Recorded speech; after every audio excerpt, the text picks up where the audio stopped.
Albert Pujols accomplished an MLB feat that only 25 players before him have done. The NHL and NBA playoffs are now in full swing, and a champion was crowned in women's college gymnastics. Hint, there was a little bit of Sooner magic involved. All this and more coming up on the Roundtable. Let's go! Live from Studio A, this is the Roundtable. Underwriting for the Roundtable is brought to you by Sprouts Farmers Market, New York Pizza and Pasta, Raising Cane's Chicken Fingers, located in Adams Residence Hall. Welcome to another live edition of the Roundtable. I'm your host, Matt McCullock, alongside our amazing panel. Let's meet them right now. First up, we have Brett Coppenbarger. Yeah, I'm a little bummed right now. Thunder lost, so not in the most chipper of spirits today. Making another appearance, we have Taylor Newcomb. Yep, and I'm right there with you, Brett. I will admit I might have shed a tear or two after the game last night. And as always, Mason Prince. Well, I was busy crying tears of joy watching the Boston Bruins go up 3-1 in the NHl playoffs. Ooh. And last but not least, Lauren Nevitt. Well, I also cried tears of joy last night, but it was because the Thunder lost. Well, Heavy Hitters brought to you by Raising Cane's. Well, let's get it started. Mike Woodson fired by the New York Knicks on Monday. Phil Jackson saying it's time for change. Carmelo Anthony, a free agent this summer, just something to keep in mind. Coppenbarger, who should the Knicks hire as the next head coach, and do they need to bring in a big name so Melo will stay? Well, first off, this was a great move by the Knicks. Woodson seemed to have completely lost control of the locker room. All the rumors point to Steve Kerr being the next head coach, but we do know for sure that Phil Jackson does want to bring somebody in that's familiar with the triangle offense. I know that when he retired from the Lakers, he wanted his lead assistant, Brian Shaw, to go ahead and replace him, but now Brian Shaw's with the Nuggets, so it'll be interesting to see if he tries to get him. It could be a messy situation, but I think Melo stays. He's happy they brought in Phil Jackson. Well, honestly, at first, I was kind of like, the return of Phil, so excited. But he was pretty quick to shut down some of those rumors. So actually a few names I've heard thrown around. One that I'm excited about, a beloved Thunder fan, Derek Fisher. He doesn't have any head coaching experience, so I don't know if that's a super realistic idea, but I think it definitely could happen. I think Phil Jackson's a big fan of Fisher, obviously. But the name that I've heard mentioned the most is Steve Kerr. He played under him. They know each other well. So I think there's a good chance that can happen soon. And as far as Melo, he did say back in February that he would be willing to take a pay cut if it meant building up the Knicks. So I think he absolutely could stay. Well, I think the guy for the job is Steve Kerr, and that's been beaten to death by every sports station in the entire world.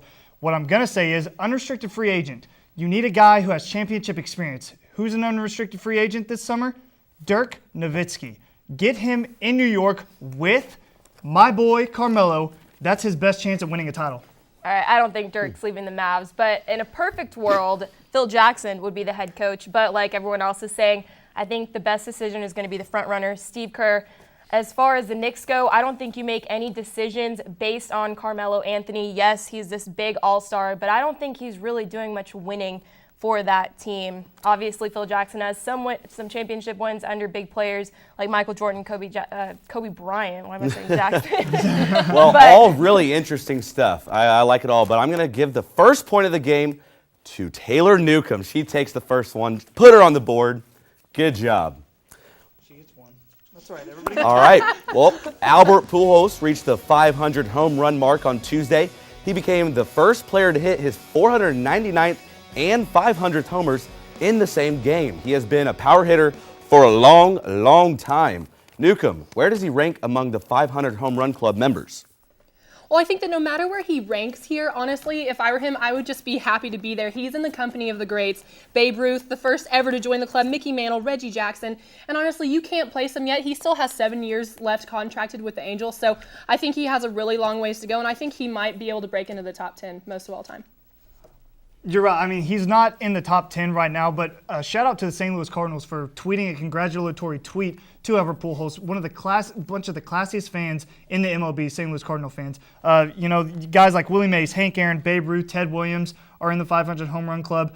He has a chance to get there. He's the third youngest to reach that mark. And Mason, the two guys that reached it before him are A-Rod and Jimmy Fox. So he's getting there fast. Yeah. Like Taylor said, he still has 7 years to go. I think he's one of the most dominant power hitters statistically. He could definitely get on up there. He's like the Sammy Sosa of today's generation. I'm with you, except without the roids. Without the steroids, post-steroid era.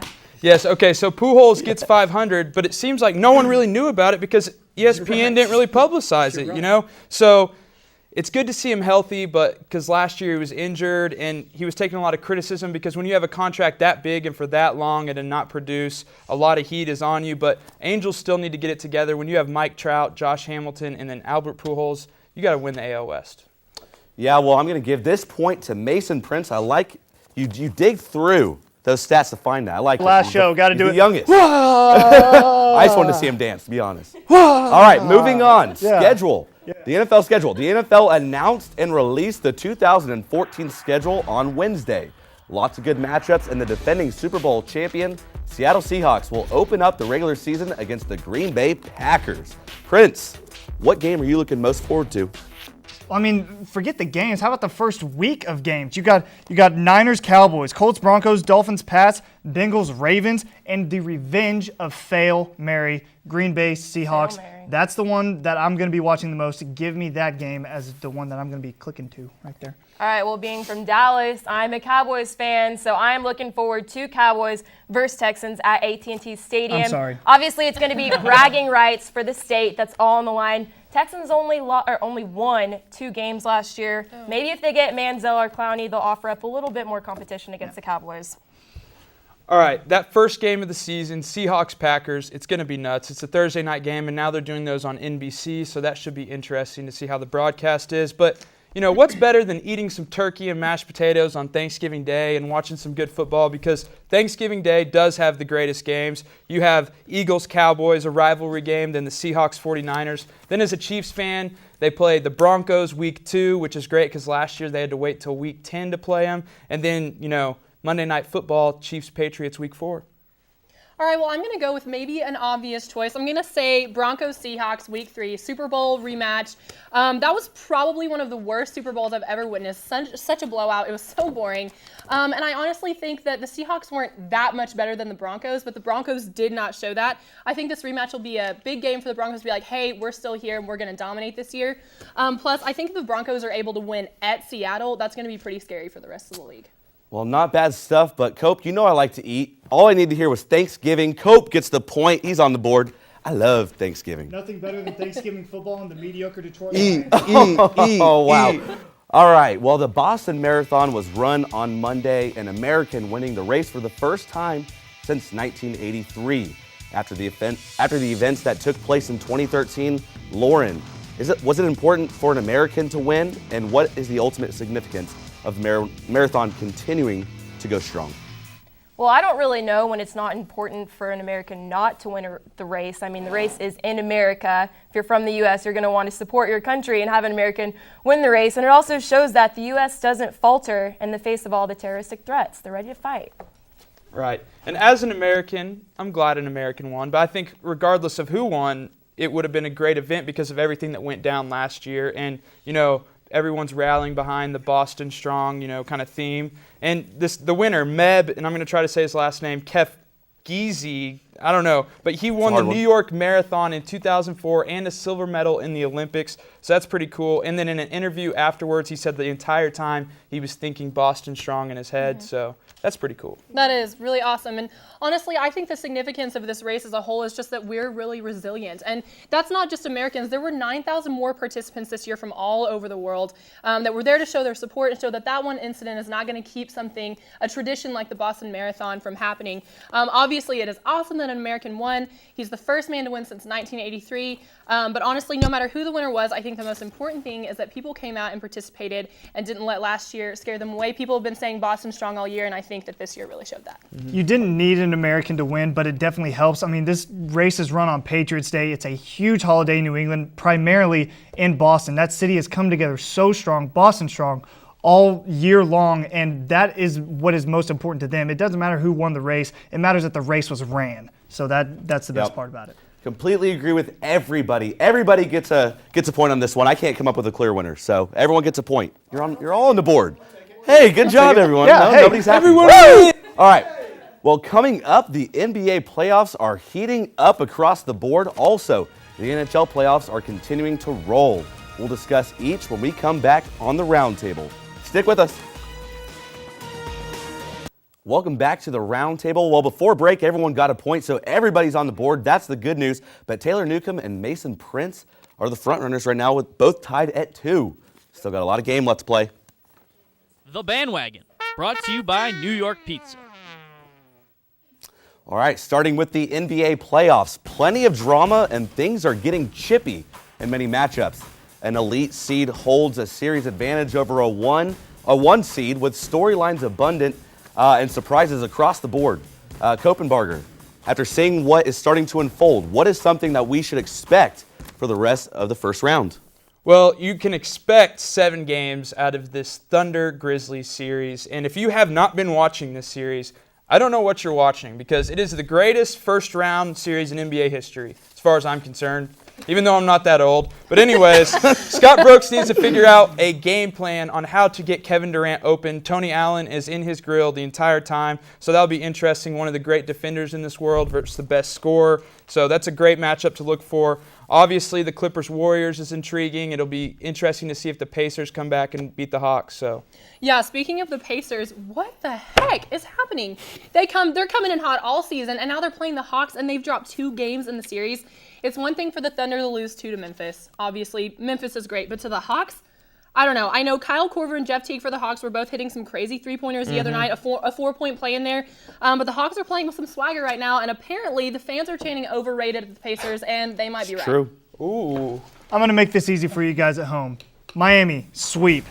Washington, sweep. Pacers, lose. Raptors, advance. In the West, you have the Spurs, Portland, Clippers, OKC. That is going to be your next round of the NBA playoffs. Bold. It's set in stone. OKC, you've taken them to overtime 2 games. You had no business being in that game last night, and you were. So that is something to hang my hat on if I'm an OKC Thunder fan. I think the number 1 and number 2 seeds, Pacers and Thunder, are going to lose the first round. I think they're both having mediocre performances. Pacers are playing like a team that shouldn't even be in the playoffs right now. But you have good matchups with the Clippers and the Warriors, but everything's so unpredictable so far. Beauty and brains. Mason Prince, you laid it all out there for everyone. Easily enough. You get the points. Prince now has 3. All right, now up to the NHL. The NHL playoffs, there have been some big-time hits, some key injuries. Pucks have scorched the back of the net, and gloves have been thrown off. Newcomb, storyline that jumps out to you for the first round of the NHL playoffs. All right, well, I'm not going to lie to you guys. This time of year usually means one thing for me, and that's NBA playoffs, nothing else. But Wednesday night, I started hearing about the crazy hockey game between Pittsburgh and Columbus. I went straight home and had to look up the highlights. Columbus down 3-0, ended up coming back and winning 4-3. It was their very first home playoff victory in the franchise history. I absolutely love comeback games, and I love underdogs.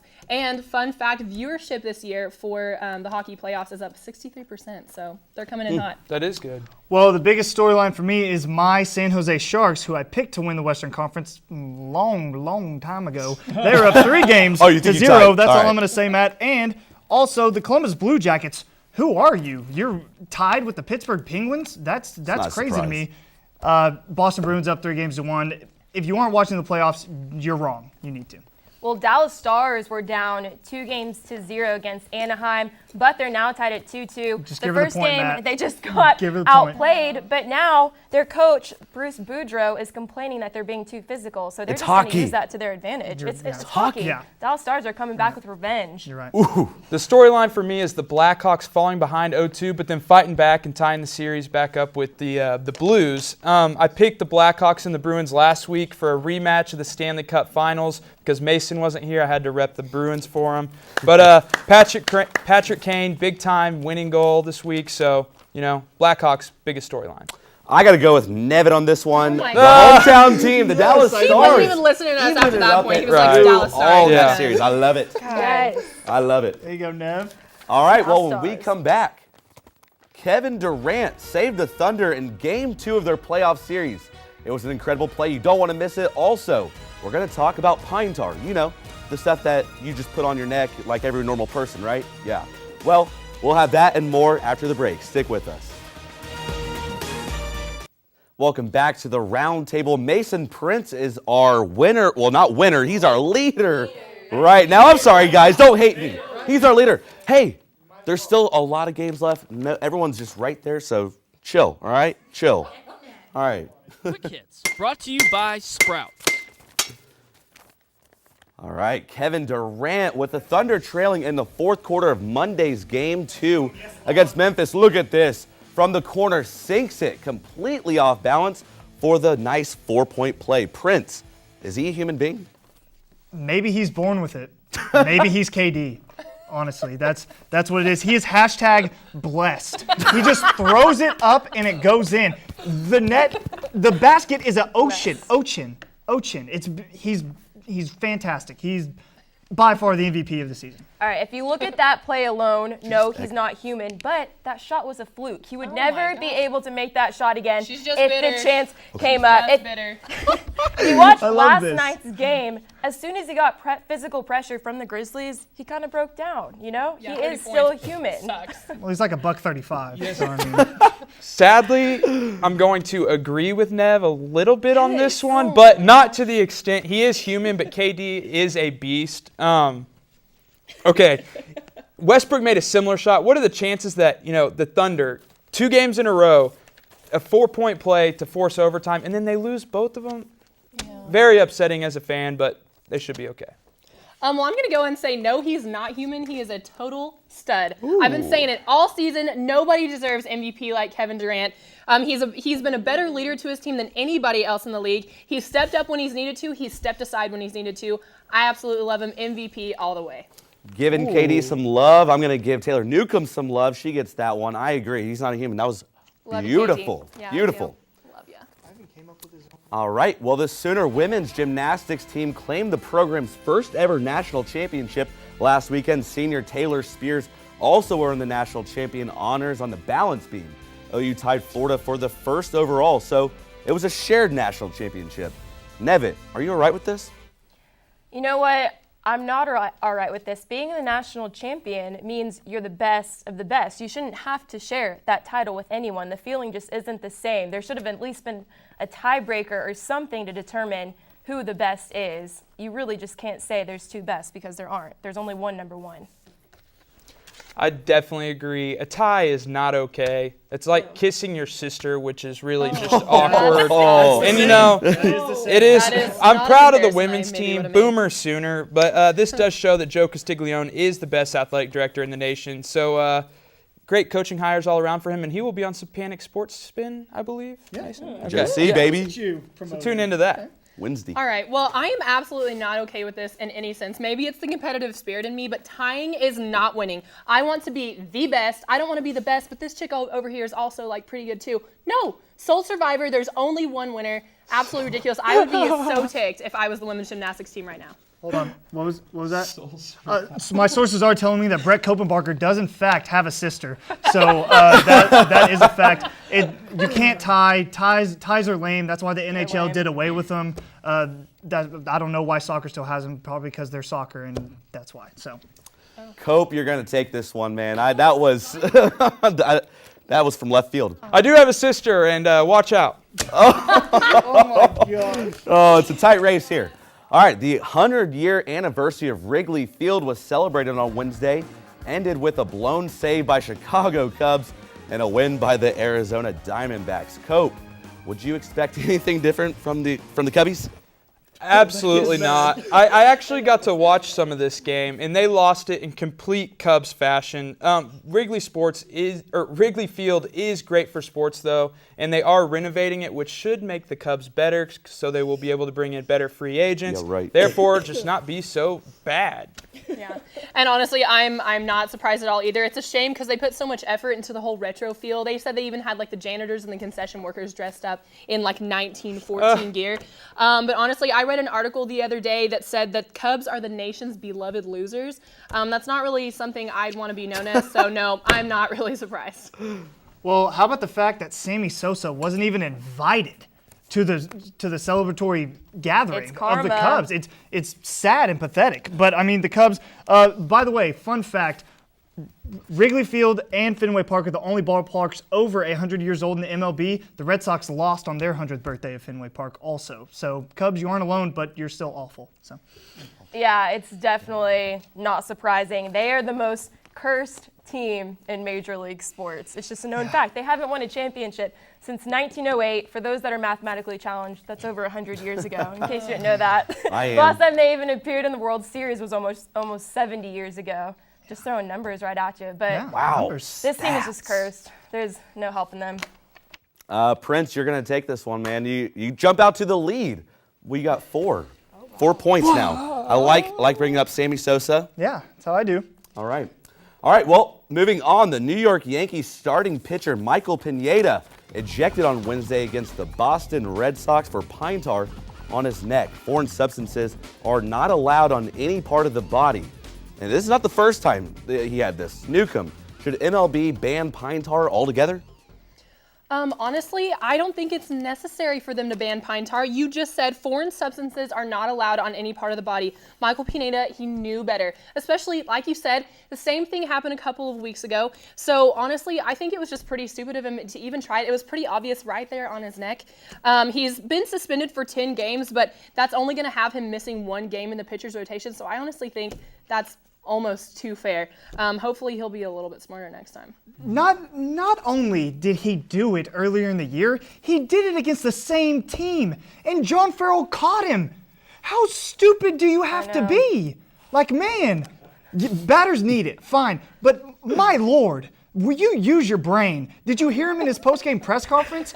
He sounded like A-Rod when he got caught batting the ball out of the first baseman's mitt in the 2004 ALCS. It's pathetic. Should they ban pine tar, though? You didn't answer the question. Should they ban it? No, I said no. Batters need it. Yeah, I don't think they should ban it either. It's just integrated into the game of baseball. It was recently brought into the spotlight because of negative reasons, but catchers have been known to put it on their shin and swipe it before they throw it to the pitcher. It's used all the time. It's just the pitchers are being way too obvious about it. Just like you said, how stupid can you be? But you can't let one guy take it away from the rest of the game.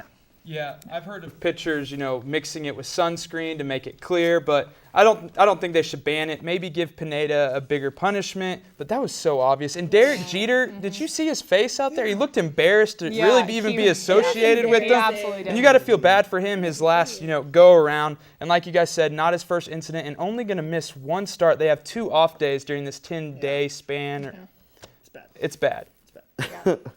I don't know who to go with, honestly, on this. I mean, you talked about it. It was so obvious. You could see it right there in the neck. I'm not going to give any ties out, all right? So, Mason Prince, you get the point. Mason Prince takes it. Yeah. Don't make me mad. Yes. Mason Prince, you get the point. You get the win. Dragon Ball. You're crowned the champ. Okay, well, here we go. First of all, I want to say Cleo, my little cousin who just had open heart surgery today, she's doing fine. I'm really glad you're okay. It was very scary, but I'm glad you're really okay. My other thing, LeBron James told SportsCenter the other day that if he was in the 1980s, all these hard fouls, he would come up swinging. Do it. They aren't going to foul you anymore. You're a grown man. You are terrifying. Hit them once.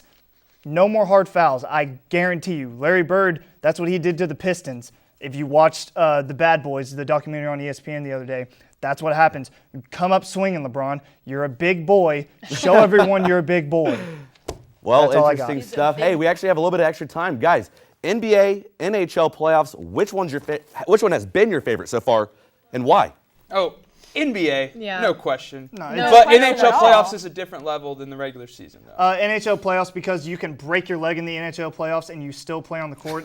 Players think that they pull their hamstring and get carried off the court. LeBron James. So that's all I'm going to say. A little bitter over here, huh? Well, Take hey, your skirt NHL, off, I LeBron. agree. Play basketball. NHL's where it's at. I love Take it. your Thank skirt you off for with this watching. 4 MVPs back-to-back Be sure to join us next week on the Roundtable. Good job, guys. Is brought to you by Sprouts Farmers Market, New York Pizza and Pasta, Raising Cane's Chicken Fingers, located in Adams Residence Hall,